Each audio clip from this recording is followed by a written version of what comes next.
इसमें हम बात कर रहे हैं दोस्तों भारत के डुअल डिपेंडेंस के बारे में कि वेस्ट एशिया के ऊपर में इंडिया की डुअल डिपेंडेंस है। एक तो एलएनजी के ऊपर में निर्भरता है ही, साथ ही साथ में एलएनजी के साथ साथ यूरिया प्रोडक्शन को लेकर भी यहाँ पर ये डिपेंडेंस है, तो इसको भी थोड़ा सा यहाँ पर ध्यान में रखना। ठीक है, तो यहाँ पर आप देख पाओगे दोस्तों ये आर्टिकल प्रेजेंट है जो बहुत सारी चीज़ों को दिखाता है और समझते हैं इसके बारे में क्या क्या चीज़ें हैं। ओके, आर्टिकल क्या कहता है कि देखो भारत का जो डुअल डिपेंडेंस है वेस्ट एशिया के ऊपर में फॉर द यूरिया प्रोडक्शन, ये एक्सपैंड हो चुका है और जितनी ज़्यादा निर्भरता उतना ज़्यादा खतरा। जैसे आप देखोगे अभी क्या न्यूज़ आप देखने को मिल रहा है, न्यूज़पेपर में फर्स्ट पेज में आर्टिकल प्रेजेंट होता है जहाँ पे ये कॉन्फ्लिक्ट एस्केलेट हो रहा है। ईरान अब धमकी देने लगा है। ईरान कह रहा है कि भाई अब अगर यूएसए हमारे पावर प्लांट्स को अटैक करता रहेगा तो हम स्ट्रेट ऑफ हॉर्मुज को बंद कर देंगे। बात तो यही हो रही है ना, कि स्ट्रेट ऑफ हॉर्मुज को बंद कर दिया जाएगा अगर यहाँ पे लगातार यूएसए ईरान के पावर प्लांट्स को अटैक करेगा। और जहां स्ट्रेट ऑफ हॉर्मुज यहाँ पे क्लोज हुआ, एक कॉन्फ्लिक्ट बड़ा क्रिएट हो जाएगा क्योंकि यूएसए की नेवी उतरेगी उस स्ट्रेट ऑफ हॉर्मुज को वापस से ओपन करने के लिए, कॉन्फ्लिक्ट एक्सपैंड हो जाएगा। ये सब चीज़ें आज के समय पर चल रही हैं, स्टेटमेंट बाजी दोनों साइड से हो रहा है। प्रॉब्लम यह है कि इंडिया क्या करे। आप देखते होंगे ज़्यादातर जियोपॉलिटिकल कॉन्फ्लिक्ट्स के अंदर में हम देखते हैं, कई बार लोग पूछते भी हैं, नीचे कमेंट्स भी करते हैं किस चीज़ को लेकर कि सर इंडिया न्यूट्रल क्यों रहता है हर जगह पर। ठीक है, अब यहाँ पर हम देखोगे न्यूट्रल हैं। इवन जो भी डिस्प्यूट आपको देखने को मिलेगा, रशिया यूक्रेन का डिस्प्यूट न्यूट्रल, ना इधर ना उधर।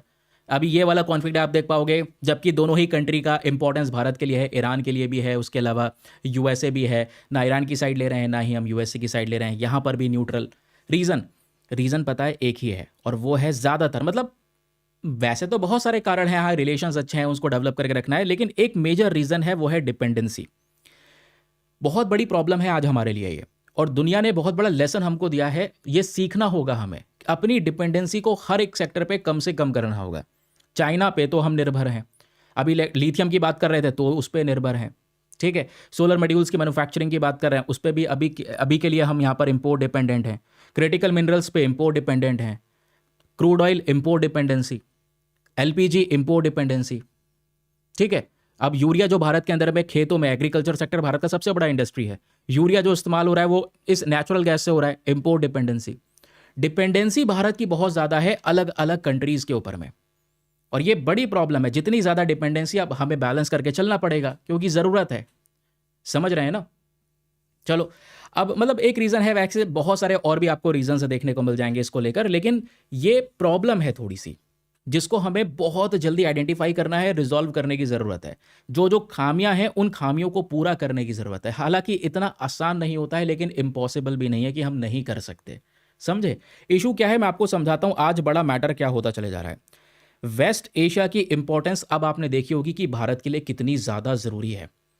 वेस्ट एशिया से एलपीजी वगैरह तो साइड में करो, क्रूड ऑयल वगैरह तो आ ही रहा है, उसके अलावा एलएनजी, लिक्विफाइड नेचुरल गैस, और इससे बनता है यूरिया। और ये यूरिया इस्तेमाल हो रहा है आज भारत के खेतों के अंदर में, और भारत के किसान सबसे ज़्यादा खाद के तौर पर यूरिया ही इस्तेमाल करते हैं। ठीक है, यूरिया को सबसे ज़्यादा यूज़ किया जाता है इंडिया के खेतों में as a fertiliser, as a खाद। अब वेस्ट एशिया कॉन्फ्लिक्ट चलने की वजह से सप्लाई चेन भाई पूरी तरह से बिगड़ रहा है। एनर्जी और फर्टिलाइजर रिस्क लगातार इंक्रीज होते चले जा रहे हैं, और इंडिया यहाँ पे डुअल डिपेंडेंसी प्रॉब्लम को झेल रहा है। डुअल डिपेंडेंसी मतलब एक तरफ एलएनजी पे भी निर्भरता है, दूसरी तरफ यूरिया पर भी निर्भरता है। पहले भारत में एलएनजी आएगा तभी यूरिया बन पाएगा, फर्टिलाइजर बन पाएगा। ठीक है, और एलएनजी अलग से जो ज़रूरत है हमें उसका उपयोग अलग करना है। तो एलएनजी अगर नहीं आएगा तो एलएनजी का शॉर्टेज तो होगा, उसके अलावा एग्रीकल्चर सेक्टर के अंदर में फर्टिलाइजर का शॉर्टेज हो जाएगा, यूरिया का शॉर्टेज हो जाएगा। इसको बोलते हैं डुअल डिपेंडेंस प्रॉब्लम। ठीक है, चलिए फिर अब बात होती है यहाँ पर ये एलएनजी इतना ज़्यादा इंपॉर्टेंट क्यों होता है यूरिया के लिए, ये जानिएगा। मैंने आपको पहले ही पढ़ा रखा है एग्जामिनेशन में, यहाँ से कुछ प्रश्न आपको मिल सकता है। जो हमारा नेचुरल गैस होता है एलएनजी, ये मेन रॉ मटेरियल है, मेन रॉ मटेरियल जो बेस तौर पे आज अमोनिया को प्रोड्यूस करता है। तो इसी नेचुरल गैस से बनता है अमोनिया, और अमोनिया से बनता है दोस्तों यूरिया। और भारत का 30% इंडिया का जो एलएनजी है वो हम लोग फर्टिलाइजर्स के लिए इस्तेमाल करते हैं। आप इमेजिन करो, जो एलएनजी इंपोर्ट करा जा रहा है उसका 30% फर्टिलाइजर में इस्तेमाल हो रहा है। तो बिना एलएनजी के भारत में यूरिया प्रोडक्शन हो जाएगा डाउन, फर्टिलाइजर की हो जाएगी कमी, एग्रीकल्चर सेक्टर में भी एक बड़ा क्राइसिस हमको देखने को मिल जाएगा। ओके, अब यहाँ पर एक और चीज़ है कि इंडिया का यूरिया और एलएनजी डिपेंडेंसी की जब भी बात होती है तो याद रखिए India is the fourth largest importer of natural gas globally. दुनिया में हम चौथे नंबर पर आते हैं जो सबसे ज़्यादा नेचुरल गैस को इंपोर्ट करते हैं। और ये जितनी भी एलएनजी आती है उसका मतलब आप समझो 50% से ज़्यादा इंपोर्टेड हमारे देश में ये प्रेजेंट है। और ये सबसे ज़्यादा हम किससे परचेज करते हैं? कतर से। वही वेस्ट एशिया का एक इंपॉर्टेंट कंट्री कतर से ही यहाँ पर आप कह सकते हैं ये 41% के हिसाब से एलएनजी भारत में आता है, उसी स्टेट ऑफ हॉर्मूज वाले पर्टिकुलर रीजन से। समझे? तो इंपॉर्टेंस यहां पर क्रिएट हो जाता है। उसके अलावा यूएसए है, यूएई है, ओमान है, लेकिन नंबर 1 पे कतर है। Qatar is the major supplier of LNG to India, तो ये थोड़ा सा याद रखिएगा प्रीलिम्स के लिए। फिर आती है बात दोस्तों यूरिया इंपोर्ट की। ये तो हमने ऊपर एलएनजी के बारे में डिस्कशन किया, अब यूरिया पे थोड़ा फोकस करोगे तो 71% दोस्तों यहां पर वेस्ट एशिया से आ रहा है। ओमान इसमें मेजर कंट्रीब्यूटर है, 45% हिसाब से यहां पर ओमान कंट्रीब्यूट करता है भारत के इस यूरिया इंपोर्ट के ऊपर में। फिर सऊदी अरेबिया, कतर, यूएई बाद में आता है। तो ये डुअल डिपेंडेंस प्रॉब्लम किस लिए कहा जा रहा है, आई होप आप इसको समझ रहे होंगे। अब प्रश्न आता है वेस्ट एशियन कॉन्फ्लिक्ट का जो इम्पैक्ट है वो भारत के ऊपर में क्या हो रहा है, क्योंकि अभी आपको पता होगा पीएम मोदी ने एक मीटिंग में बैठाई है। ये छोटे छोटे आर्टिकल्स है जो न्यूज़ में जगह जगह पर देखने को मिल जाते हैं, है ना। एक मीटिंग बैठी है कैबिनेट कमेटी ऑन सिक्योरिटी की, बड़ी बैठक बैठी है कि वेस्ट एशिया में अगर भविष्य में कॉन्फ्लिक्ट एक्सपैंड होता है तो इंडिया पे किस किस चीज़ों का असर पड़ने वाला है, इम्पैक्ट पड़ने वाला है। इसको लेकर सरकारी मीटिंग चल रही है, ठीक। अब यहां पे बात है कि इस वेस्ट एशिया कॉन्फ्लिक्ट का इंपैक्ट, ऑयल और गैस के प्राइसेस दोस्तों यहां पर बहुत ही ज्यादा इंक्रीज हो जाएंगे। और जहां ऑयल और गैस के प्राइसेस इंक्रीज हुए आप समझ जाओगे कि कितनी ज्यादा जो बड़ी प्रॉब्लम है वो एक्सपैंड होना यहां पर शुरू हो जाएगी, है ना। क्योंकि ऑयल और गैस के प्राइसेस जहां बढ़े वहीं पर आप देख पाओगे इंडिया के अंदर में जो इन्फ्लेशन है वो बहुत ज़्यादा बढ़ना शुरू हो जाएगा। 60% इंडिया का एलएनजी इंपोर्ट बहुत बुरी तरह से अफेक्ट हो सकता है।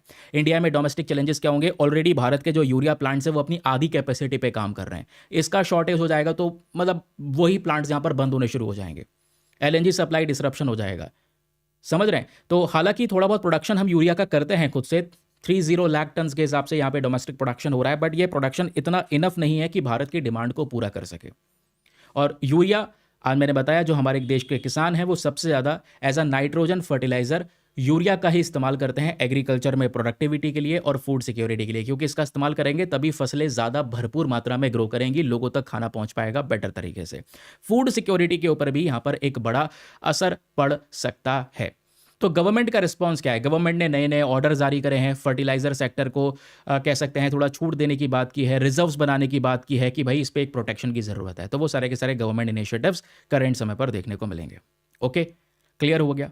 आई होप आपको यहाँ पर ये सारी चीज़ें समझ में आ चुकी हैं। ये छोटे छोटे रिविजन पॉइंटर्स आपको यहाँ पर देखने को मिल जाएंगे जिसको आप कभी भी रिवाइज कर सकते हैं। मैंने इसके ऊपर में जो अल्टीमेट फोकस किया है वो एलएनजी के ऊपर में और यूरिया का जो इंपोर्ट डिपेंडेंस है उसको ध्यान में रखना कि कौन कौन से कंट्री पे ज़्यादा निर्भरता है। फॉर एग्जांपल एलएनजी की जब हम बात करें तो कतर के ऊपर में बहुत ज़्यादा डिपेंडेंस है, कतर से ही मेजरली हम इंपोर्ट करते हैं, ये याद रखिएगा।